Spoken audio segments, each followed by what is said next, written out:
Oh, hello everyone! Welcome back to Cruelty-Free A to Z, a judgment-free zone where we learn all about what it means to be cruelty-free, or welcome if you're new here. So, in my last video, I alluded to the fact that this was coming, and it's coming sooner rather than later. As you can tell from the title, in this video we are going to be talking all about certifications, how you know if a product is cruelty-free or not, and I have some other really cool information on just like general stats of the beauty industry. I'm kind of a hoe for data. So I did some research that I personally think is relevant, and I hope you think so too. If not, this video is probably going to be a little bit long, so I probably will have timestamps in the description box so you can skip to where you want to in the video, just in case you don't love data as much as I do, which is fine. That's not why we're here. We're here for the makeup. We're here for the cruelty-freeness. So that's fine. So I am going to start off with a little bit of just general data that I think is really fun and cool. So, according to a 2017 report, makeup was actually the most profitable branch of the beauty industry, doing approximately $8 billion in sales. I apologize if I keep looking down. I do have 6 pages of notes, but just stick with me. We got this. Even though makeup was actually the largest branch of the beauty industry, according to this 2017 report, some new information has come out that, in fact, skincare was actually the biggest branch of the beauty industry in 2020, doing approximately 40% of the sales.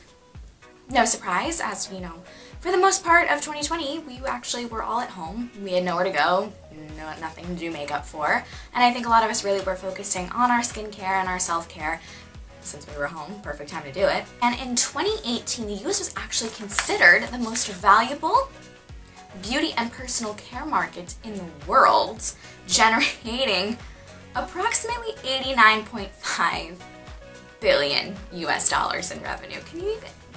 These numbers that we're going to be talking about are astronomical. So the global makeup industry is actually expected to be worth about $85 million by 2024, but the global beauty industry as a whole is expected to be worth $716.6 billion by 2025. Amazing! So I don't know if this next fact is true or if it's just a fun fact, so please take this with a grain of salt, but I just had to include it because it's of course, America. So apparently, Americans spend more annually on beauty than they do on education. And I don't think that means the government as a whole. That would be extraordinarily troubling. I think it means the individual citizens collectively spend more on beauty than they do on education. It is better to look good than it is to be smart, I guess.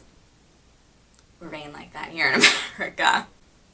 The growth of the beauty industry on average is approximately 5 to 7%, which is higher than the annual GDP of the developed world. Now, I think GDP means gross domestic product, if I'm not mistaken. I thought I wanted to be a business minor for a hot second, but then I remembered I hate math. So that didn't work out, so apologies to my freshman year macroeconomics professor for the fact that nothing stuck with me. In 2019, the beauty industry was valued at $532 billion, which is about $2 billion less than it is expected to be valued at by 2025. So, let's pick it up by 2025. Get it to 2 billion more, I don't know. Keeping it moving. Going along with that, the US is actually the world's biggest market for the beauty industry, having approximately a 20% share, and China is the second largest market at about a 13% share. That is going to be important for later on in the video. So keep that in mind. China, second largest market for the beauty industry. So now going into the makeup and beauty specifically, there are 7 main conglomerates, also known as parent companies, which own about 182 brands. The conglomerates are number 1, L'Oreal, which had the top generating revenue in 2019, Estee Lauder Cosmetics, Shiseido, Johnson & Johnson, Procter & Gamble, Unilever, and Coty. Again, they own about 182 companies, and I'm sure you've seen the Johnson & Johnson and Procter & Gamble commercials. It's not just beauty, it's a wide array of brands and products. If you remember from my last video, over 2,000 brands are already certified cruelty-free. The global cruelty-free market is actually expected to reach $10 billion by 2024, having a growth rate of about 6% from 2019 to 2024. That is the expectation. So, the global cruelty-free market is growing. According to the same 2017 report that I referenced earlier on in this video, approximately 88% of buyers claim that they would be more loyal to a brand if it supported environmental and social causes. And so cruelty-free brand falls definitely under the umbrella of environmental and social causes. And in that same report, it says approximately 92% of customers would be more likely to buy from that brand. So, keep that in mind, companies. So let's talk about what the definition of cruelty-free is. There is no unilateral definition of what it means to be cruelty-free. On this channel, for these purposes, we are going to define being cruelty-free as not testing on animals anywhere in the production process or post-production. But there is no unilateral or ubiquitous definition of what it means to be cruelty-free, and nothing is standardized. So that means that nothing can really be regulated in an, official capacity. So that leaves a lot of room for a lot of brands to claim to be cruelty-free, and there might not be some entity regulating them, so they can essentially just claim to be cruelty-free but not actually be. But because of that, there are a number of organizations that have taken action to start to rectify this. We will be talking about the organizations that have accredited certifications and logos so that you know that a brand or a product that has this logo on it is actually cruelty-free and they're not just like lying to you and being shady. So the first organization that we are going to be talking about is the Leaping Bunny certification. The Leaping Bunny certification can be considered as the more stringent certification, and we'll get into why. It was started by the Coalition for Consumer Information on Cosmetics, which is comprised of 8 national and international organizations and animal protection groups. And together they made a comprehensive standard as well as a logo. So this is a standard that they uphold all of their brands to that request certification under these criteria. So I'm going to list the certain criteria that companies and brands who are looking for this Leaping Bunny certification must adhere to. So apologies, I'm going to be looking at my notes a little bit more. I'll try and hold them like here so I can, that looks weird.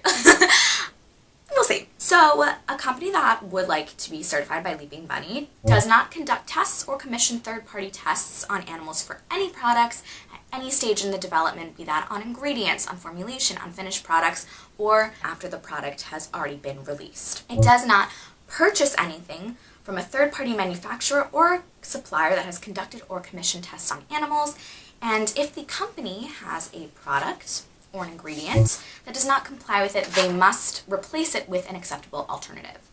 So not only must the companies and brands themselves must adhere to this no animal testing, the suppliers and manufacturers that they use must also do so.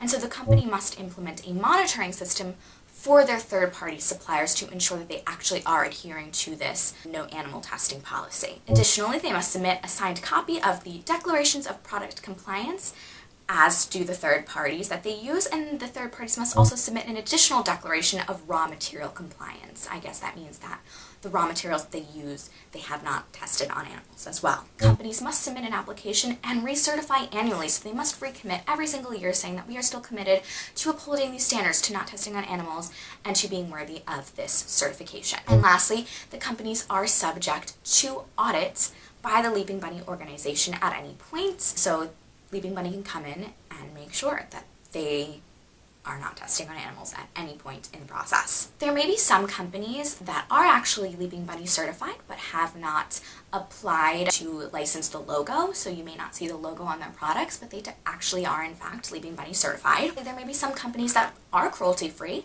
and uphold the same standards. They just have not applied for the Leaping Bunny certification or recommitted, but they still very well may be upholding the same standards. Secondly, we are going to be talking about PETA's Beauty Without Bunnies program. This is a little bit different. You actually see this logo a lot more often on products because it is a little bit easier to be certified under PETA's Beauty Without Bunnies programs. Brands must submit a questionnaire and a statement signed by their CEO that it and its third-party suppliers and manufacturers do not test on animals at any point in the process, be that, again, on ingredients, formulation, finished products and once they're already released, both, in their country of origin and anywhere in the world. They must submit paperwork on how they do test, the products that they use, the formulations, the methodologies, where products are sold, what ingredients they use, etc. However, the companies do not have to have any testing agreements or monitoring systems in place with their third-party suppliers, as they do if they have a Leaping Bunny certification. PETA does not conduct audits like the Leaping Bunny certification does. They don't exactly go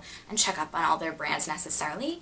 They may, but it's not part of the program, requirements. The companies are not required to recertify every year. So once you have a PETA Leaping Bunny certification, you're certified. I'm sure that, if a brand very obviously engages in animal testing practices, PETA will remove it and revoke the status, but they don't necessarily have to recommit every single year. Additionally, they do allow brands to manufacture and sell products in mainland China. The last two logos that you may see on products are from Cruelty Free International. It's the same as the Leaping Bunny, however, it does allow brands to sell their products in China under their China pilot program. And the last one is Choose Cruelty Free, which is the same as Leaping Bunny, but it does not conduct audits. It also requires that parent companies be cruelty-free. Under Choose Cruelty-Free, they also restrict the use of animal-derived ingredients, so the majority of their products must be vegan as well. So just a note for you, I may talk about brands on this channel that do not necessarily have these certifications. However, some really, really great resources that I use are Ethical Elephant and Cruelty Free Kitty. Ethical Elephant actually has a really great infographic about certifications that I use, so I'm going to link both those websites down below. They conduct very thorough research and really uphold brands to the same exact standard as any of these certifications. So if they say that a brand is cruelty free, I personally trust them wholeheartedly. So something to note is that some companies may claim to be cruelty-free, but that is just at the finished product level. So they say, we don't test our finished products on animals. However, most animal testing actually happens on the ingredient level. So like on ingredients before it's put together in a formulation, which they may still conduct, but they say, we don't test our finished products on animals, so we're cruelty-free. But no, if you test anything on animals, I personally count that as not being cruelty-free.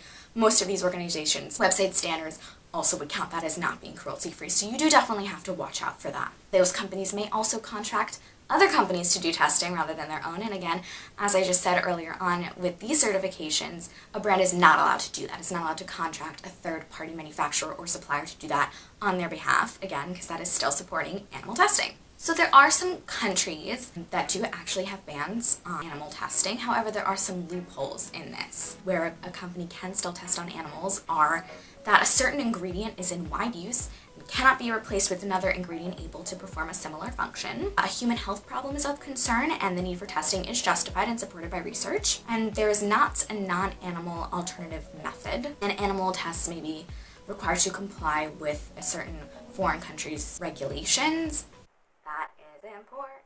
So before I talk about certain foreign countries, China, and why it is so important to the cruelty-free industry, I'm going to talk to you about a few key terms to know, just so you'll know what I'm talking about. The first one is pre-market testing, and that is testing that is done on products before it is actually released and hits the market before it is available to consumers. The second term is post-market testing, where that is a product has actually already been released. It may have been recalled, there may have been customer complaints, a human health concern, and so they're actually tested after they have been released. The third term is ordinary cosmetics, and those are general cosmetics for everyday use, such as blush, lipstick, mascara, bronzer, eyebrow products, just your everyday cosmetics. It can also include face wash, moisturizer, perfume. And the last term that I'm going to talk about are special use cosmetics.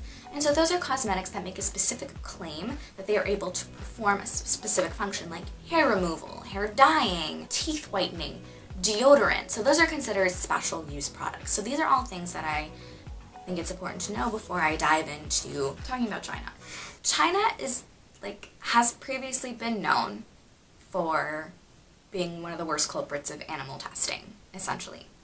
However, in 2014, the government stopped requiring cosmetics produced and sold in China and mainland China to be tested on animals, but it was still required for all imported cosmetics. So that is why with some certifications you'll see that they don't consider it cruelty-free if it's sold in mainland China.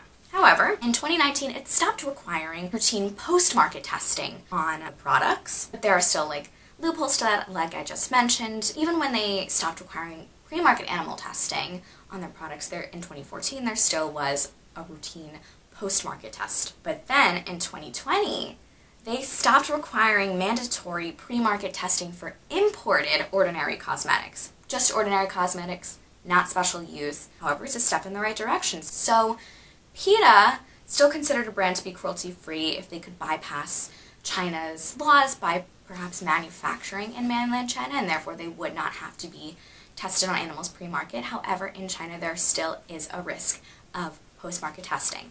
There are some, divisions in the expert community on whether or not China still does conduct post-market research. It's still a gray area, so it is not fully safe to assume that a brand is fully cruelty-free if they sell their products in mainland China, despite the progress that China has been making, which is good. So China today in 2021, so domestically produced ordinary cosmetics don't require animal testing.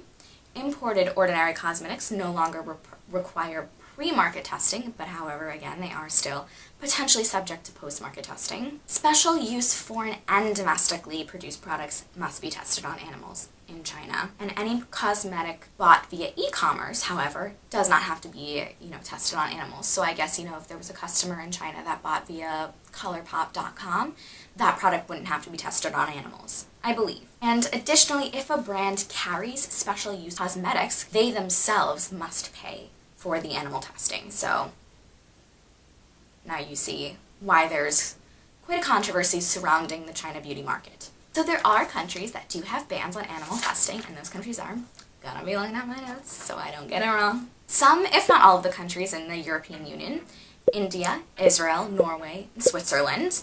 And then there are countries that have limits or ban laws. It's not fully banned, but steps in the right direction. We love. And those are Guatemala, New Zealand, South Korea, Turkey, Taiwan, and some states in Brazil. I think it's really important to know that there is no law in the United States requiring animal testing, and California is actually the first state in the US to enact bans on animal testing. So I am nothing if not the product of the US education system and an embattled, hardened college graduate. And so I will be linking a Google Doc with all of my sources that I have used down below. So citing my sources, and then you can check this out for yourself. Do your own research if you so choose. I made this video before I started again really getting into the makeup because I think it's important that if you are interested in buying cruelty-free makeup, you should know what you're looking for. You should know the certifications. You should know, why brands may choose not to be cruelty-free, because again, China's the second largest market. That's a big portion. That's a lot of sales. So hopefully that clears up a little bit of confusion. As always, you can contact me anywhere, comment, subscribe, email, Instagram, hello. Thank you so much for watching, and I will see you next time.